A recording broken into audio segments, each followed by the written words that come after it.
जिसने उसको पढ़ने के लिए वहां भेजा था, ये सोचकर नहीं भेजा था कि वहां पे जाएगी, उसके साथ ज्यादती होगी और ज्यादती के बाद उसको पंखे से लटका के मार दिया जाएगा। जो वहां के मैनेजमेंट चाहती है कि ये अपने आप को, अपने जिस्म को हमारे सामने पेश करें, लेकिन इस लड़की ने इनकार कर दिया। दोनों खवातीन के डीएनए सैंपल लिए गए और वो मैच हुए एक ही बंदे से।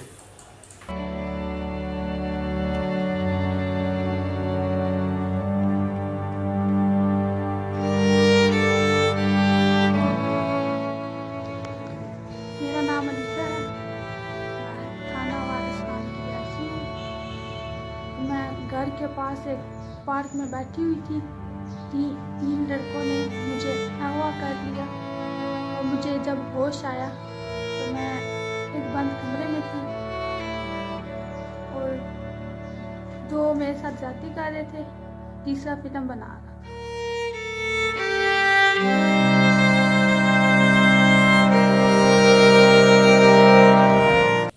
हेलो दोस्तों, स्वागत है आप सभी का आपके अपने YouTube चैनल पलटवार पे। दोस्तों, पाकिस्तान में हर रोज कोई ना कोई वाकया होता रहता है। इनसे अपना देश तो संभलता नहीं है और हिजाब के मसले पर भारत में टांग अड़ाता रहता है। पाकिस्तान में रोज हो रहे हैं बलात्कार और लड़कियां पंखे से लटक के जान दे रही है। कोई सुनने वाला नहीं है, कोई कहने वाला नहीं है। इंसानियत व मानवता तार तार हो चुकी है, कोई ह्यूमन राइट नहीं है। दोस्तों, देखिए इस वीडियो को। If you really like the video then hit the like button and do subscribe the channel. जय हिंद। सिंध की यूनिवर्सिटियां ज्यादती, जबर और जनाबिल जबर की आमाजगाह बन चुकी हैं। आपके लिए, सबके लिए मैं ये तंबीह कर रहा हूं कि अगर आपने आज इन बेटियों के लिए आवाज ना उठाई तो कल को आपकी बेटियां भी जाती हैं ना यूनिवर्सिटी। हमारी बेटियां, आपकी बेटियां यूनिवर्सिटीज में जाती हैं, उनको घर तो नहीं बिठा सकते। ये यूनिवर्सिटीज उनके लिए भी गैर महफूज हो जाएंगी।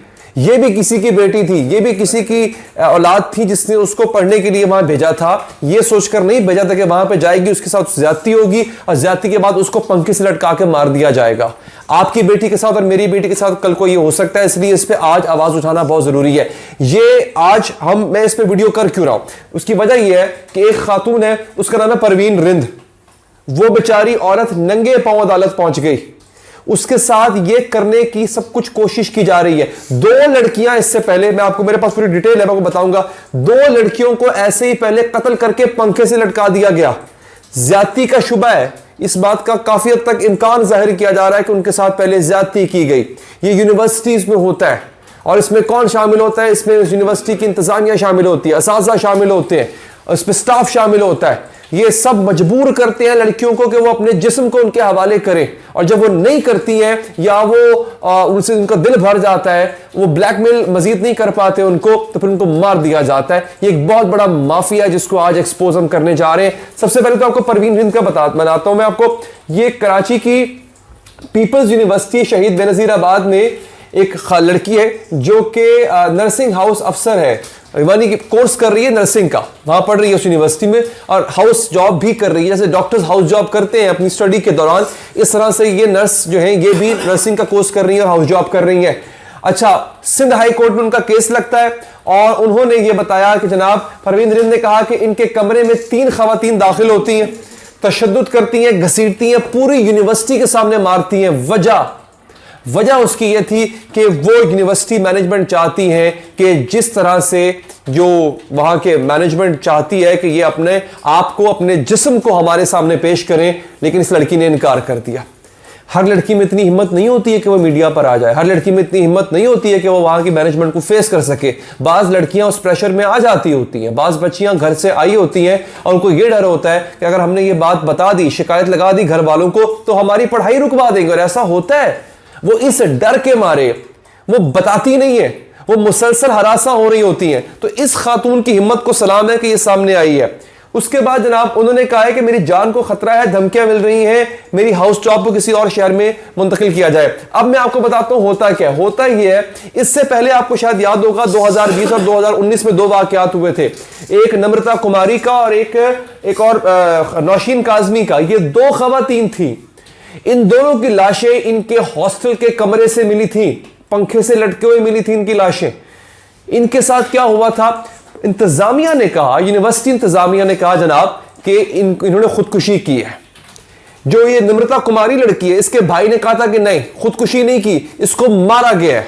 इसको अब बताइए, एक ऐसी लड़की जो स्टूडेंट है, जो पढ़ने गई हुई है, उसकी किसी से क्या दुश्मनी हो सकती है, उसका किसी से क्या फड्डा हो सकता है, क्या लेना देना हो सकता है। इसी तरह से नौशीन काज़मी, वो भी एक स्टूडेंट थी, उनका किसी के साथ क्या झगड़ा या क्या ऐसा कौन सा झगड़ा हो सकता है कि बात कत्ल तक आ जाए। अब पता क्या चला, यहां पे द न्यूज, इंटरनेशनल न्यूज जो है, ये 12 फरवरी की खबर है जो कि रिपोर्ट कर रहा है, वो ये कह रहा है कि common suspect involve in death of doctor Nimrita and doctor Nausheen, दोनों खवातीन के डीएनए सैंपल लिए गए और वो मैच हुए एक ही बंदे से। यहां पे ये वो मकाम है कि जहां पे आप अपना सर पकड़ के बैठ जाते हैं कि ये हो क्या रहा है इस मुल्क में, सिंध की यूनिवर्सिटीज में हो क्या रहा है। दोनों कत्लों की वारदात बिल्कुल मुख्तलिफ है, जगह मुख्तलिफ, साल मुख्तलिफ, और डीएनए एक बंदे का मैच कर रहा है। इसका क्या मतलब है? और डीएनए जब मैच कर रहा होता है तो ये डीएनए लिया कहां से जाता है? इसको मेडिकल स्टूडेंट्स ज्यादा बता सकते हैं बेहतर, इसको विस्केसरा कहते हैं। ये एक मतलब मैं इसको उस टर्म में कहूंगा कि यहां पे शुबा ये जाहिर किया जाता है कि इन लड़कियों के साथ ज्यादती की गई, इन लड़कियों के साथ जबर किया गया, ज्यादती की गई, और फिर उस हिस्से से, उस जिस्म के उस खास हिस्से से जो है वो डीएनए ले लिया जाता है और वो डीएनए मैच कर रहा है एक शख्स से। ये बेसिकली यहां पे जो लंदन यूनिवर्सिटी जामशोरो है उनके एनालिसिस के मुताबिक the DNA found on Kazmi has matched with that of Nimrita Chandani, यानी इसमें इन्वॉल्वमेंट शामिल हो रही है एक बंदे की। लेकिन पुलिस ने क्या कहा? पुलिस ने कहा खुदकुशी है, यूनिवर्सिटी इंतजामिया ने कहा खुदकुशी है, ठीक है जी। और जो प्रोफेसर अनीला है उन्होंने कहा कि जनाब इनका कमरा अंदर से बंद था तो लिहाजा खुदकुशी हो सकती है। डूड, मर्डर करने वाले, आपको क्या लगता है वो बस मर्डर करके चला गया होगा? उसने वहां पे क्राइम सीन को खराब करने की कोशिश नहीं की होगी, क्राइम सीन को मैनिपुलेट करने की कोशिश नहीं की होगी। किस इतने सरफेस लेवल पे हमारी इन्वेस्टिगेटिव एजेंसियां क्यों सोचती हैं? ये डीप जाके क्यों नहीं सोचती हैं? जो शख्स कोई गुनाह करता है वो हमेशा उस क्राइम सीन को खराब करने की पूरी कोशिश करता है। तो आप सरफेस लेवल पे जाहिरी चीजें देख के आप कोई नतीजा अखज नहीं कर लेते, लेकिन इन्होंने फाइल बंद करने के लिए, फाइल दाखिल दफ्तर करने के लिए इन्होंने ठप्पा लगा दिया कि ये खुदकुशी थी और मामला खत्म हो गया। नहीं, हुआ ये कि इनके लवाहिकीन तो मुसलसल आवाज उठा रहे हैं। अब हो सकता है कि अगर इनमें वही हिम्मत इन बच्चियों में होती या इनके वो हालात होते कि जैसे इस वक्त जो है परवीन रिंद के हैं, परवीन रिंद तो सामने आ गई ना, इन बेचारियों को तो जान चली गई, इन बेचारियों को तो मौका भी नहीं मिला कि ये सामने आ सके, लेकिन ये लड़की, ये बच्ची सामने आके बोलने लग गई है। मैं रिक्वेस्ट करूंगा तमाम मीडिया हाउसेस पे, इंशाल्लाह मैं आज रात को शो भी करूंगा इस पे अपने चैनल पे बैठ के, तमाम मीडिया हाउसेस के, कि इस इश्यू को बैठने मत देंगे। बहुत सीरियस इश्यू है। बच्चियों के साथ, लड़कियों के साथ जिस तरह से ज्यादती की जाती है, ट्रस्ट मी, ये तो बहुत ही एक फ्रैक्शन है जो कि रिपोर्ट हुआ है। इससे कहीं ज्यादा तादाद में बच्चियां ऐसी हैं जो इस हरासानी का शिकार हो रही हैं।